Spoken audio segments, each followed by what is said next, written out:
Hi guys, welcome back sa aking channel. Guys, for today's video, may share po ko sa inyo yung bago kong breeders na pinag-swap sa akin. Bali yung may-ari guys, taga Calbayog, Northern Samar. Nagpag-swap siya sa akin. Binigyan ko siya guys ng isang pair na ibon. At nagbigay din siya sa akin ng isang pair na ibon. Ayan. Pero nag-addition sa akin siya ng tira. Tinanggap ko naman guys kasi wala rin akong pambili ng patukan nila. So ngayon, ang sabi niya sa akin guys, yung breeders niya guys kapag nag-hatch na dun sa kanila, yung na kanila guys, pinababayaan na, binubuhay kaya namamatay. So naisip ko guys na baka stress lang dun sa kanila. Yung hindi na alam niya na yung breeders niya pala guys, malapit na mga itlog. So, sinalang ko guys sa breeding cage. Diyan guys sa taas. Diyan sa gilid. Tapos sinagyan ko ng mix box. Binigyan ko ng tangkay ng isa ng malunggay. At yun, nag-misting naman sila. Pagka March 15, nangitlog naman sila guys. Ayan, sobrang saya ko nung guys. Kasi di na ako maghinta ng ilang buwan, ilang araw para mag-breed sila. So, ayan, sa sobrang saya ko guys, may kapalit pala na lungkot. Kasi yung pair nung ibon na hin, yung cock guys, namatay siya nung March 31 nung gabi. Di ko alam guys kung anong nangyari sa kanya. Bigla na lang siya guys namatay. Siguro ko sa sobrang init na head stroke siya. Kasi yung ano ko dito guys, yung kids, malapit siya sa bubong. Ayun, siguro yun ang nangyari sa kanya guys, namatay siya. So ngayon guys, i-check natin guys yung itlog niya, kung ano na yung kalagayan. Bali yung schedule ng pag-hatch niya guys, April 5 to 8. So ngayon, April 10 na. I-check natin guys kung ano na yung kalagayan ng itlog niya ngayon, kung nakapag-hatch na nga ba siya. Tara guys, samahan niyo ako. I-check natin yung itlog niya ngayon. Guys, sarap, ang sakit guys sa pagkaramdam na mawalan tayo ng ibong guys. So wala na akong magawa kung tangkapin na lang guys. So tara guys, check natin ngayon yung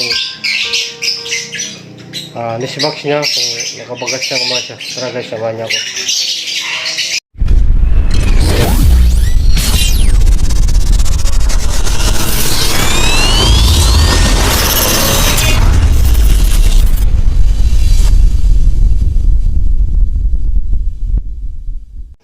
Tara guys, i-check natin ngayon yung nest box niya. Bali yan guys yung nest box ng green fisher. Siya na lang guys yung nandiyan ngayon. Bali yung ano guys, yung cock, namatay na siya guys ng March 31 ng gabi. Bali ano yung pro na yung guys, yung ibon na yun, fisher dominant feed Moby. Ayan, check natin ngayon guys yung nest box niya kung nakabagas na nga ba siya. Tara guys, kung ilan na yung na-hatch na itlog. Ang hirap nito.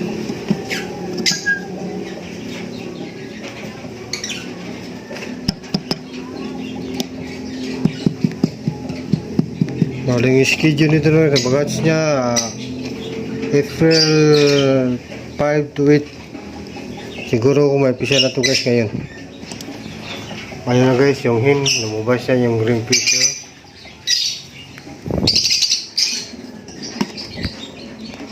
Ayan guys, dalawa na pala guys, yung napisa niyang itlog, Bali ba na siyang inakay na napisa. Ayan, kawawa naman guys. Wala na siyang kasama, yung cock guys, namatay. Ayan, hopefully guys na mabuhay niya to. Kahit lang guys yung yung hila lang guys, yung upakain sa kanina. Sana ano to guys, bago niya to. At hindi may stress yung yung hin. So ngayon, ito lang guys yung last na pagsilip ko dito. Ano na siya, mga 45 days na. Ayan. Bali, may isa pang ito dyan guys na pigisahin siya. Ito, may laman siguro ito. Yung isa wala. Ayan. Bali, yan guys yung yung hin. Ayan siya guys. Siya na lang yung nandyan ngayon.